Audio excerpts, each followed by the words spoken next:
விக்யாதோ யதி சார்வபௌம ஜலதேஷ்சந்திரோபமத்தேன யஹ ஸ்ரீபாஷ்யேன யதன்வயா சுவிதிதாஹ ஸ்ரீவிஷ்ணுசித்தாரயः வியாக்கியாம் பாஷ்யகிருதாக்ஞயோபனிஷதாம் யோ திராவிடீனாம் வ்யதாத் பூர்வம் தங்குருகேஸ்வரம் குணநிதிம் காருண்யபூர்ணம் பஜே. பகவத் ராமானுஜர் என்னும் மாபெரும் சமுத்திரத்தில் உதித்த ஒரு சந்திரன். சதி ஆஹ்லாதனை என்பதனாலே மனதுக்கு இதமளிக்கக்கூடியதான சந்திரனாம். அந்த சந்திரன் மூலமாக ஸ்ரீபாஷ்யம் முதலான கிரந்தங்கள் எல்லாம் உலகத்தில் பிரச்சாரமானது ஸ்ரீ விஷ்ணு சித்தர் முதலான பெரியோர்கள் மூலமாக.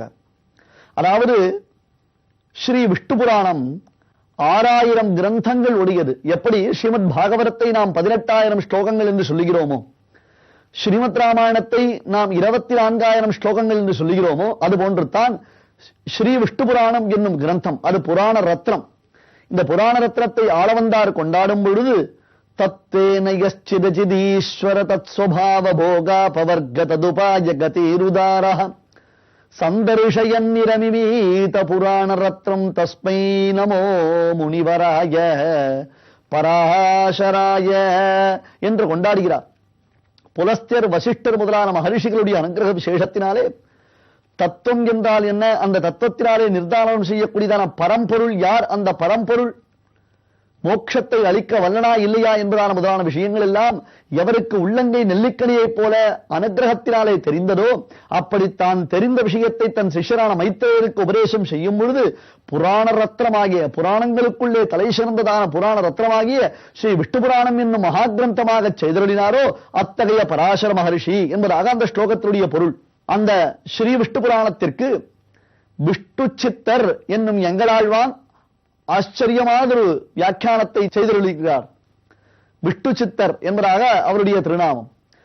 இவர் இந்த திருக்குறளை பிரான் பிள்ளானிடத்தில் காலக்ஷேபம் செய்தவர். ஸ்ரீபாஷ்யேன யதன்வயா சுவிதிதாஹ ஸ்ரீ விஷ்ணு சித்தாரயः வியாக்கியாம் பாஷ்யகிருதாக்ஞயோபனிஷதாம் யோ திராவிடீனாம் வ்யதாத்.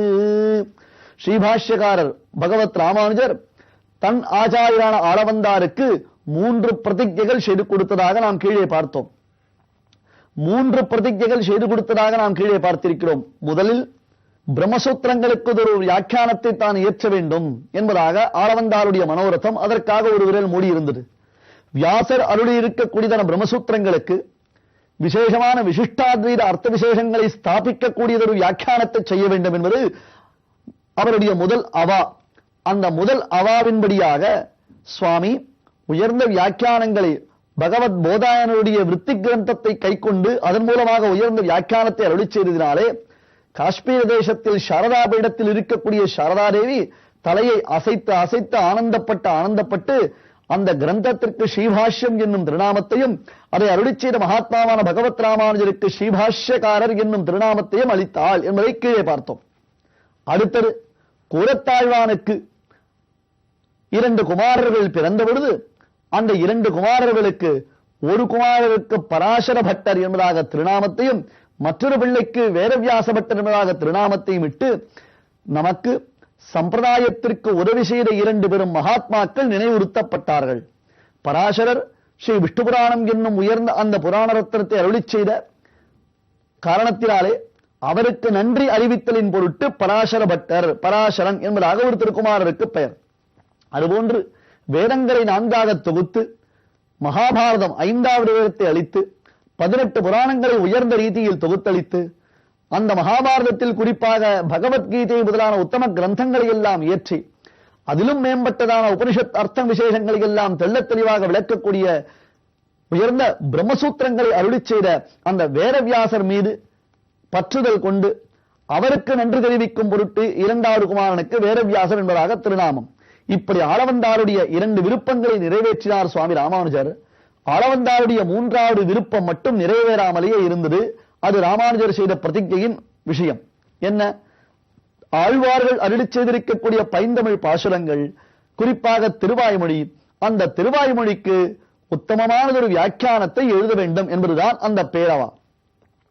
அதற்கு காலம் கனிய வேண்டாமோ? எதற்கும் ஒரு நல்ல காலம் வாய்த்தால் அன்றோ அந்த காலத்தின் மூலமாக எதையும் செய்துவிட முடியும். தற்பொழுது நாம் பார்க்கக்கூடிய மகனியருடைய திருநாமம் திருக்குறுகை பிரான். பெரிய திருமலை நம்பிகளுடைய திருக்குமாரர். இளமை பருவம் முதல் கொண்டே சுவாமி ராமானுஜரிடத்தில் அச்சஞ்சலமானதொரு பக்தி பூண்டு ஒழுகுபவர். ராமானுஜரை இதுவரையிலும் நேரில் சேவித்தது இல்லை.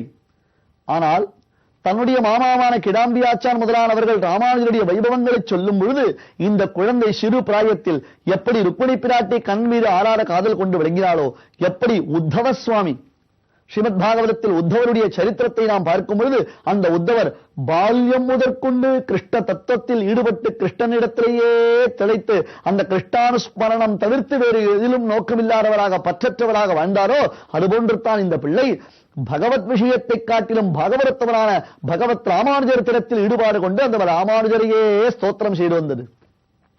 ராமானுஜரிடத்திலேயே அந்த குழந்தைக்கு ஈடுபாடு அதிகமாக இருந்து வந்தது.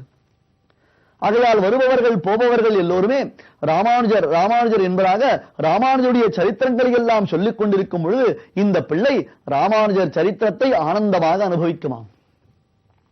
ராமானுஜ சரித்திரத்தை மேலும் மேலும் மேலும் சொல்ல வேண்டும் என்று மற்றவர்களை பிரேரணை செய்து அவர்களை தூண்டிவிட்டு இன்னும் சற்று ராமானுஜருடைய சரித்திரத்தை சொல்லுங்கள், இன்னும் சற்று விவரித்து ராமானுஜருடைய சரித்திரத்தை சொல்லுங்கள் என்பதாக இந்த பிள்ளை கேட்குமாம். அப்படியாக ராமானுஜரிடத்தில் இந்த பிள்ளை ஈடுபாட்டுடன் இருப்பதைக் கண்டு எல்லோரும் மனமகிழ்ந்தார்கள். குறிப்பாக பெரிய திருமலை நம்பிகள் கிடாம்பியாச்சான் முதலானவர்களுக்கும் மிகுந்ததொரு சந்தோஷமானது ஆயிற்று. சிறிது காலம் கழித்து சில நாட்கள் சென்ற பின்பு ஒரு சமயம் அந்த குழந்தையை சுவாமி ராமானுஜரிடத்தில் காண்பிப்பதற்காக அழைத்து வருகிறார்கள். குழந்தையோ சுவாமியை சேவிக்கப் போகிறோம் என்னும் பேராவல் பொங்க வருகிறது. அடியன் முன்னமேயே தெரிவித்தபடி இக்காலத்தில் பிள்ளைகள் பெரியோர்கள் திறத்தில் பழகுவது இல்லை, முதல் விஷயம். இரண்டாவது, பெரியோர்களை பார்த்த மாத்திரத்தில் எப்படி பணிந்து வணங்க வேண்டும் என்னும் வழக்கமும் அவர்களுக்கு இல்லை.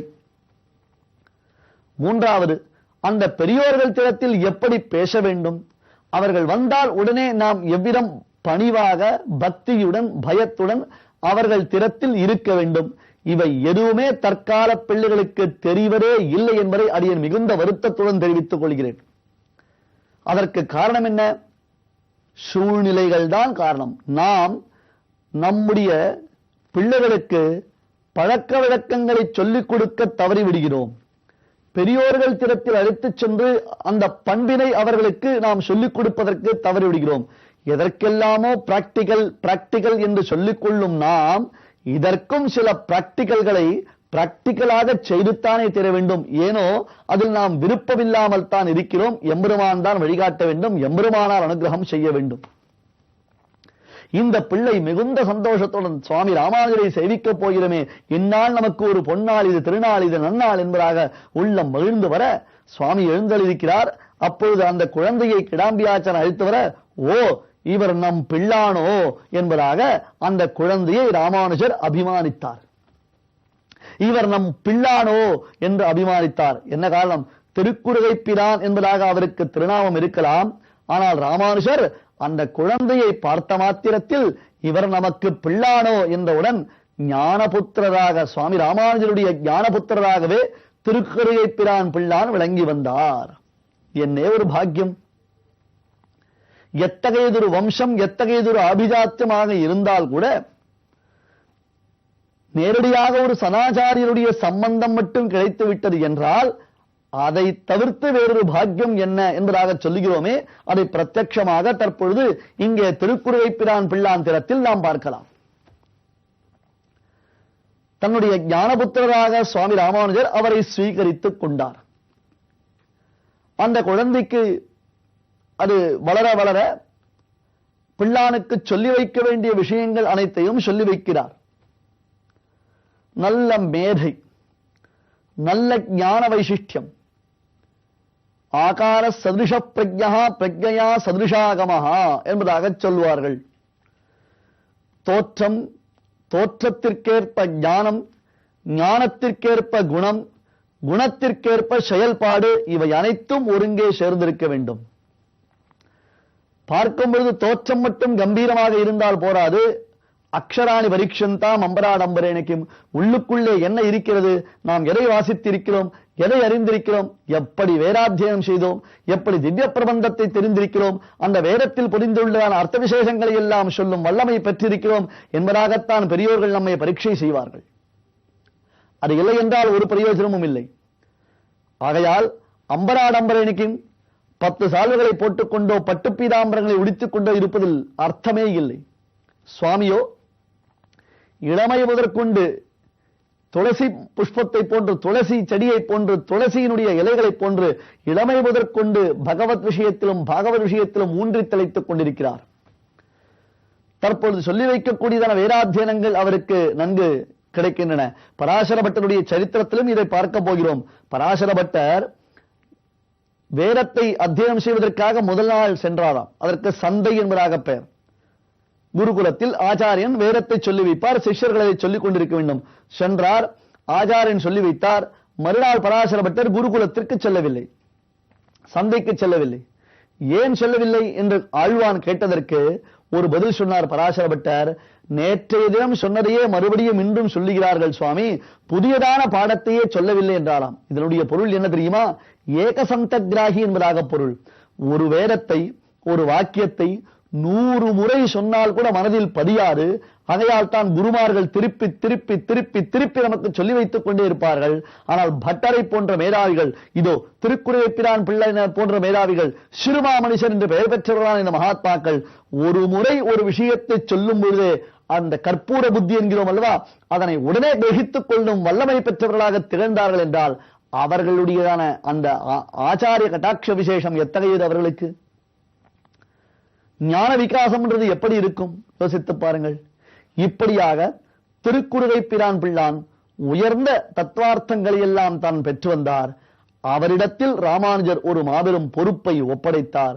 அதன் பெருமையை நாம் தொடர்ந்து பார்க்கலாம். ஓர் அறிவிப்பு. டிசம்பர்